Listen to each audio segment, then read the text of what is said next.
My stepmom told my dad that I only visited for his money. She said, "She's just using you."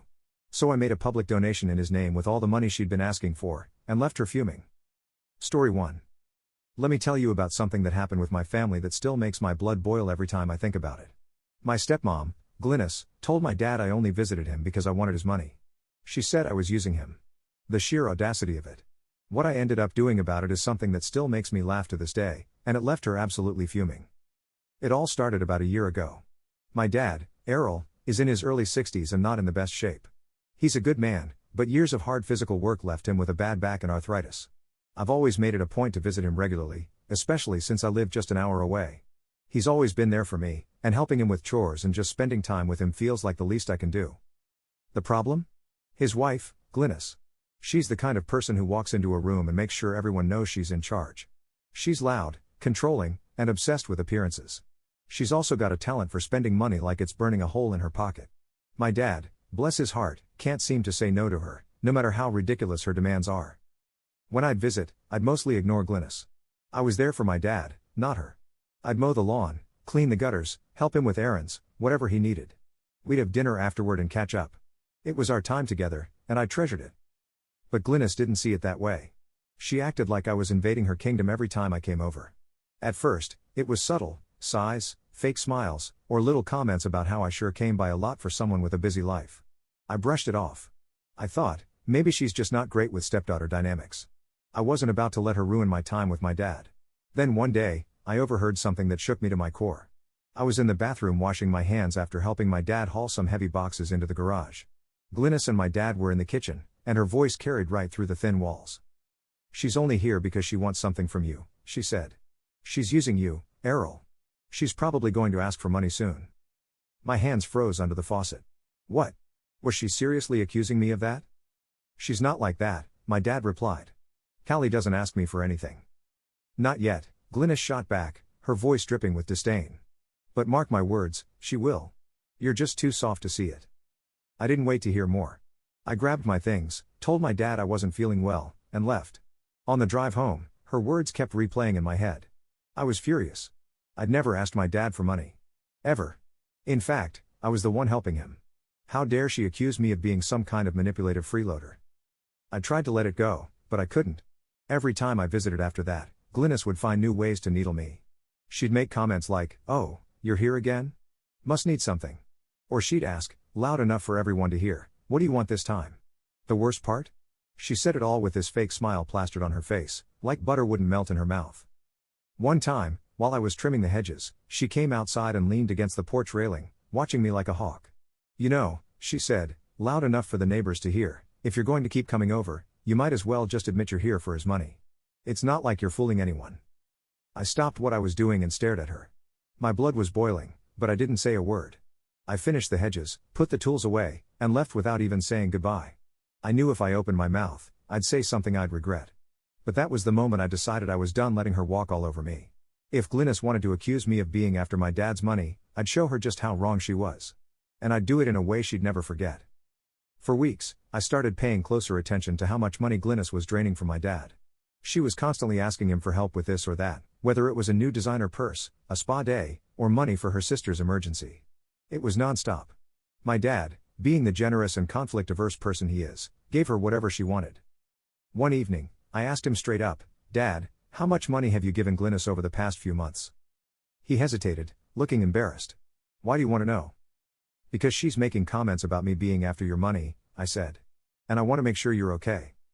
That's when he admitted it. Glynis had gotten over $15,000 out of him in just 3 months.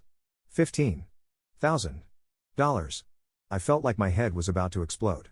Here was this woman, accusing me of using him, while she was bleeding him dry. That's when the idea hit me. If Glynis was going to keep asking for money, I'd make sure it went somewhere worthwhile. Somewhere she couldn't touch it. I wasn't just going to sit back and let her paint me as the bad guy. I brought up my plan to my dad. "What if we donated that money instead? To charity? In your name?" He looked surprised. "Why would we do that?" "Because Glynis doesn't need it," I said. "But there are people who do." My dad thought about it for a moment, then nodded. "All right. Let's do it." I spent the next week researching local charities. I wanted to find one that would make a real impact, and make Glynis's head explode when she found out. Finally, I found the perfect one, the Central Texas Assistance Fund. They help low-income families with medical bills, housing, and food. It was everything Glynis wasn't: selfless, practical, and community-focused. When I told my dad about it, he loved the idea. We decided to make a public donation in his name, $15,000 straight to the fund. I contacted the organization, and they were thrilled. They even invited us to a small ceremony to present the check. Local reporters were going to be there, and they planned to write a feature about my dad's generosity. I didn't tell Glynis. I wanted it to be a surprise. The day of the ceremony, my dad and I showed up with a giant novelty check. The cameras were flashing, and the director of the charity gave a heartfelt speech about how much the donation would mean to the community. My dad was glowing with pride, and I couldn't have been happier for him.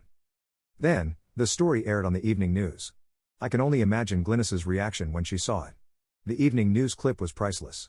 The reporters praised my dad for his generosity, showing the big check with his name on it. The charity director spoke about how the donation would help families in need. My dad looked like a local hero, and he deserved every bit of that recognition. Meanwhile, I was imagining Glynis's face when she saw it. I didn't have to wait long. About half an hour after the segment aired, my phone started buzzing. It was Glynis. I didn't answer. Then she called again. And again. Finally, she sent me a text that said, "What the hell did you do?" I ignored her. The next morning, I decided to visit my dad to check in. Sure enough, as soon as I pulled up to the house, Glynis was waiting on the porch. She looked like she hadn't slept all night, and her face was a mix of rage and disbelief. She spat as I got out of the car. "You had no right to do that." "Do what?" I asked, playing dumb. "You took my money and gave it away," she screamed. "Your money?" I shot back. "That was Dad's money. And it went to people who actually needed it." She stomped toward me, pointing a finger in my face. "You manipulated him into this. You made him give away our savings." My dad walked out of the house at that exact moment. "Glynis, stop it," he said firmly. I could tell he wasn't in the mood for her antics. "That money wasn't for you. You've had more than enough. This was the right thing to do." Glynis turned to him, her voice dripping with desperation. "How could you do this without telling me? I'm your wife. And I'm your husband," he said. "But that doesn't mean I owe you every penny I have. This donation was my decision, and I don't regret it." For once, Glynis was speechless. She stormed back into the house, slamming the door so hard I thought the frame might crack. My dad and I shared a look, and he gave me a small, knowing smile. "You all right, Dad?" I asked. "Better than I've been in years," he said. I should have stood up to her a long time ago. The weeks that followed were a turning point. Glynis's attitude went from bad to worse.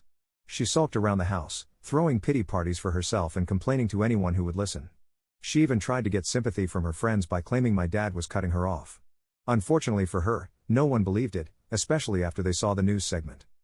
But here's the kicker: after a few weeks of this, Glynis made a colossal mistake.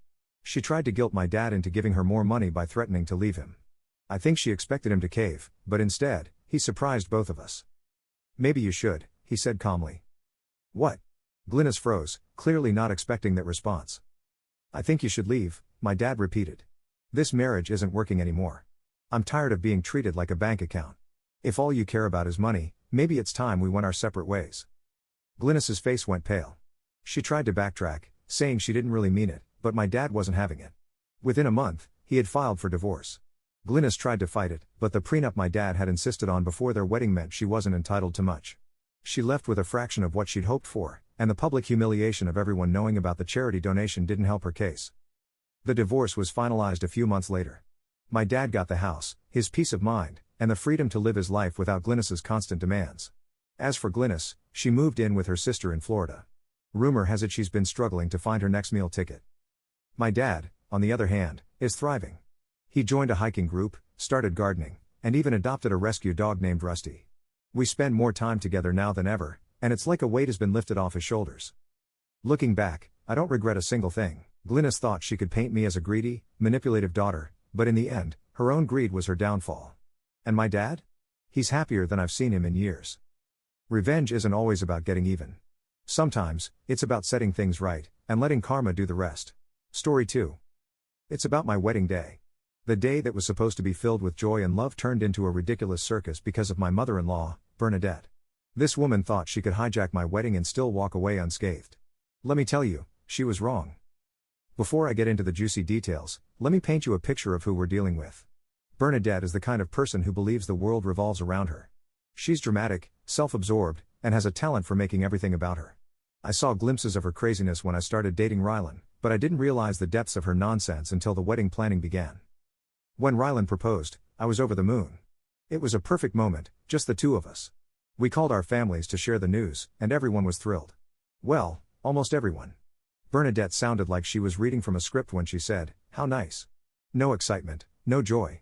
Just a flat, unenthusiastic nice. That should have been my first clue that she wasn't going to make this easy. As soon as we started planning the wedding, Bernadette decided it was her personal mission to take over. She had opinions about everything. The venue, the menu, the flowers, even the guest list. She wanted us to have the wedding at some ugly banquet hall that looked like it hadn't been updated since the 1980s. When I said no, she acted like I'd suggested we get married in a parking lot. Her biggest issue? She hated that I was making decisions without her. She called Rylan constantly, crying about how I was shutting her out and disrespecting her role as the mother of the groom. She even went as far as suggesting that we postpone the wedding until she could be more involved. Can you imagine? Postpone my wedding so she could feel more included? Absolutely not. Rylan, to his credit, stood by me. He told her that this was our day and that she needed to respect our choices. Of course, this only made her angrier. She started nitpicking every little thing I did, from the color scheme to the cake flavors. At one point, she even suggested that she walk Rylan down the aisle instead of his dad. Like, what? I thought the worst of it was over when we finalized all the plans. I was wrong. The real drama was yet to come. The wedding day arrived, and I was so excited. My bridesmaids and I were getting ready at this beautiful historic inn. The weather was perfect, everything was set up, and for the first time in months, I felt like I could breathe. Then Bernadette showed up. She walked into the bridal suite wearing a floor-length white lace dress. Not ivory, not champagne, white. At first, I thought maybe I was seeing things. Maybe it was off-white or beige, and my eyes were playing tricks on me. But no. It was as white as my wedding dress, and she was wearing it with zero shame. My bridesmaids were stunned. Eulalie, my maid of honor, whispered, "Is she serious?" I couldn't even respond. I was too angry to form words. When I finally confronted Bernadette, she acted like I was the crazy one. "Oh, I didn't think you'd mind," she said, all wide-eyed innocence. "It's not like you own the color white." Are you kidding me? This wasn't some innocent mistake. She did this on purpose. She wanted to make a statement. She wanted to ruin my day. I told Rylan, and he was furious. He pulled Bernadette aside and told her to change. She refused. She actually had the audacity to say, "I'm the mother of the groom. I have every right to look beautiful." At this point, I was ready to lose it. While Rylan was dealing with his mom, my bridesmaids and I came up with a plan. If Bernadette wanted to wear white, fine. But she wasn't going to walk around looking like a bride. We decided to help her with a little wardrobe adjustment. During the cocktail hour, Eulalie, Freya, and Corinne, my bridesmaids, each grabbed a glass of red wine. They accidentally bumped into Bernadette, spilling the wine all over her dress. The look on her face was priceless. She stood there, drenched in red wine, screeching like a banshee. Eulalie put on the most convincing "oh my gosh, I'm so sorry" act I've ever seen. She even offered to help Bernadette clean up, but Bernadette just stormed out of the venue. She was shouting about how we'd ruined her dress and disrespected her. The guests were whispering, the band was awkwardly trying to play over the commotion, and I was standing there, feeling a mixture of relief and satisfaction. Bernadette had finally been put in her place. She didn't come back. Part of me felt a little bad for Rylan, but he seemed more relieved than anything. He told me later that she'd been causing drama behind the scenes for weeks, and he was glad she was gone. The rest of the night was perfect. We danced, we laughed, and we celebrated with the people who actually cared about us. But, of course, Bernadette didn't let it go. The next day, she called Rylan, demanding an apology. She claimed we'd embarrassed her in front of everyone and that we owed her a new dress. Rylan told her she brought it on herself, and if she wanted an apology, she'd be waiting forever. That's where things stand now. I'm sure Bernadette will come up with more ways to stir the pot, but honestly, I'm not worried. She tried to ruin my wedding, and she failed. If she wants to keep fighting, she's going to lose every time. For the first few days after the wedding, things were oddly quiet. Bernadette didn't call, didn't text, nothing. Rylan and I were actually starting to think she'd given up. I should have known better. Bernadette wasn't the kind of person to let things go. She was just biding her time. On the fourth day of our honeymoon, we went to Charleston, South Carolina, for some beach and good food. Rylan got a text from his cousin, Vera. Vera's the family gossip, and while that can be annoying sometimes, it's also useful. She told us that Bernadette had been going around telling everyone in the family that I was the one who ruined the wedding. According to her, I was cold, disrespectful, and ruined her dress for no reason. She even claimed that I banned her from the venue, which was a complete lie. She wasn't just badmouthing me, though. She'd taken it a step further. She was telling everyone that Rylan and I were already having problems and hinting that our marriage was doomed. I was furious, but honestly, I was more worried about Rylan. He's not the type to let family drama get to him, but this? It was getting under his skin. By the time we got back from the honeymoon, I'd had enough. I told Rylan that we needed to set boundaries with Bernadette once and for all. But before we did that, I wanted her to feel what it was like to have her little games backfire. Here's where the revenge part kicks in. Remember Vera, the family gossip? I called her up and told her everything. I explained how Bernadette had shown up in a white dress, refused to change, and made the day all about her. Vera was livid. Turns out, she'd been on the receiving end of Bernadette's drama before and was more than happy to help me set the record straight. I also reached out to a few other family members, the ones Bernadette had been trying to turn against us. I calmly told them the truth, that Bernadette wore white to my wedding, refused to change, and got red wine on her dress because of her own arrogance. To my surprise, most of them already suspected Bernadette was lying. Apparently, her history of manipulation wasn't exactly a secret. But the pièce de résistance? That came later. A few weeks after the wedding, Bernadette threw herself a birthday party. Of course, she didn't invite us, which was fine by me. But Vera got an invite and asked if we had any messages for Bernadette. That's when I had an idea. I had our wedding photographer send us a sneak peek of the photos. There was one picture, my absolute favorite, of Rylan and me on the dance floor, laughing and completely carefree. I had it blown up into a giant canvas and mailed it to Bernadette, gift-wrapped with a note that said, "Dear Bernadette, thank you for making our wedding day so memorable. This picture reminds us of how much fun we had celebrating with the people who truly care about us. Love, Rylan and me." It arrived at her party. Vera called me later that night, laughing so hard she could barely get the words out. Apparently, Bernadette opened the gift in front of all her guests. At first, she smiled, probably thinking it was some heartfelt gesture. But when she saw the photo and read the note, her face turned bright red. She tried to play it off like it was no big deal, but you could tell she was fuming. A few of the guests, ones who knew the real story, started whispering and laughing. By the end of the night, Bernadette had stormed off to her room, leaving her guests awkwardly standing around. A week later, Bernadette called Rylan and demanded an apology for the disrespectful gift. Rylan didn't hold back. He told her that she'd crossed the line too many times and that until she could genuinely apologize for her behavior, she wasn't welcome in our lives. She tried to argue, of course, but he shut her down. "You need to understand," he said, "that this is your fault. You showed up to our wedding in a white dress. You tried to make the day about you. And now you're angry because people are laughing at you? That's not on us. That's on you." And then, for the first time in his life, Rylan did something I never thought he'd do. He hung up on her. Since that day, Bernadette's been quieter than ever. She hasn't called, hasn't texted, and hasn't tried to stir up more drama, at least not with us. Rylan and I have been enjoying the peace. We've agreed that if she ever wants to be part of our lives again, she'll have to earn it. Until then, we're happy to live without her chaos. And that, my friends, is how I learned that sometimes, the best revenge isn't just standing up for yourself, it's letting people bury themselves with their own bad behavior.